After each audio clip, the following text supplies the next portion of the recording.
I'm taking big shots. Just stop when I'm driven, no pit stops. This hot, I ain't playing like a 6-5. Pissed off, but I told him this a chip shot. I ain't missing cause you know I'm taking big shots. Just stop when I'm driven, no.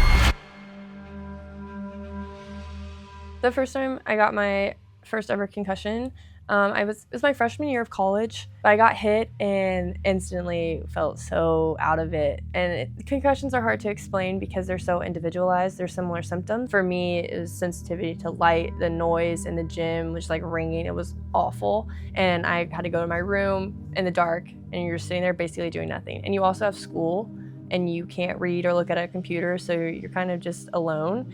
But it really was the first time, and I never thought I was gonna have to deal with as many as I have. I think I had 5 documented ones, maybe 6. Again, it's hard to keep track of them all, but all of them from getting like a ball to the head or the face.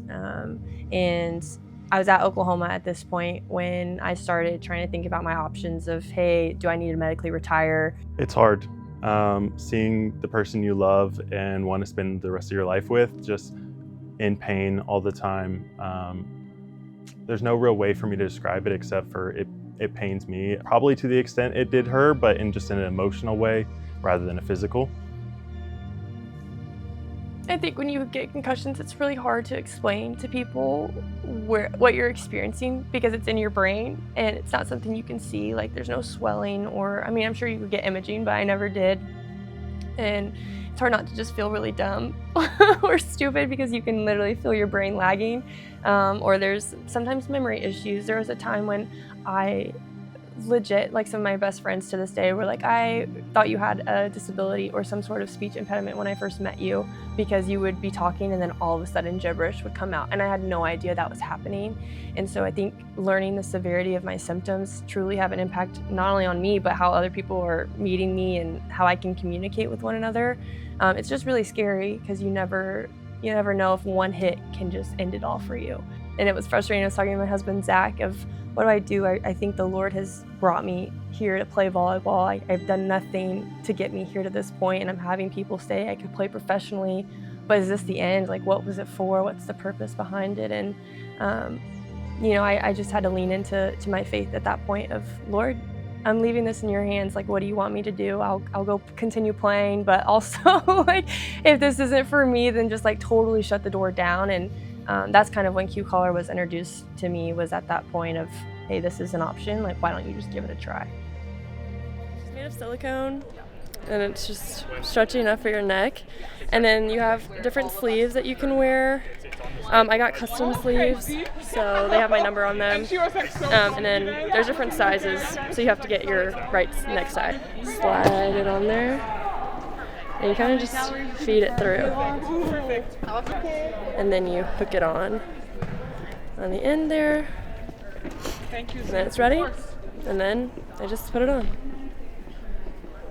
When it was first kind of presented to me, I didn't want to wear it. I thought I was going to look really stupid. I had just worn a helmet in our spring game. I was like, this is ridiculous. What else am I going to do?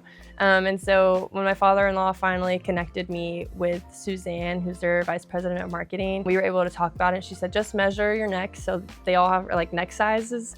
So I got that, and they sent me one to try. The way it was explained to me was that it mimics the way a woodpecker does when it goes to hit a tree.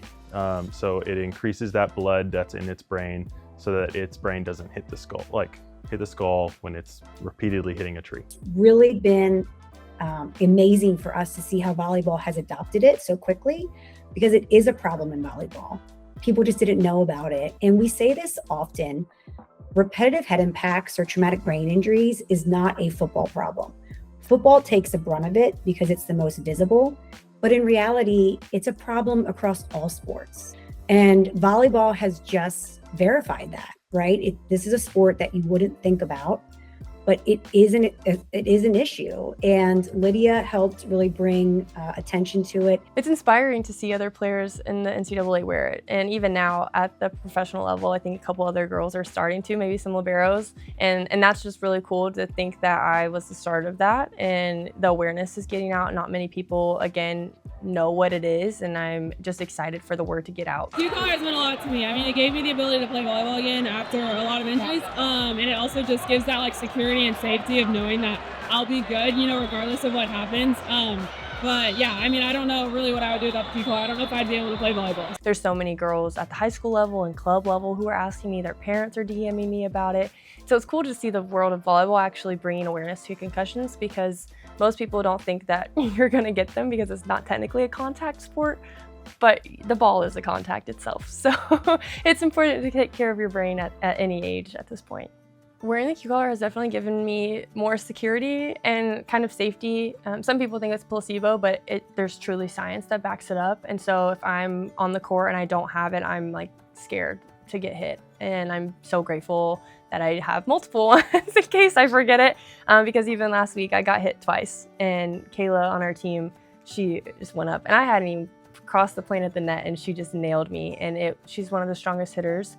And I thought I was gonna be done, but thankfully the Q collar, like the next day I woke up and I was fine. I had maybe a little headache, but I really do think that it's kept me playing in the game. For any young athlete, especially girls are playing, guys are playing, 12 years old, 13, and they're getting their first ones. I've had so many messages like that already coming my way, and I just tell them, hey, get on top of it now. The Q collar is a preventative measure, and it's something to be investing in. It's like maybe a little pricey, but it's so worth it. And I think your brain is the most important thing to protect, because outside of sports, it's what's functioning in your body.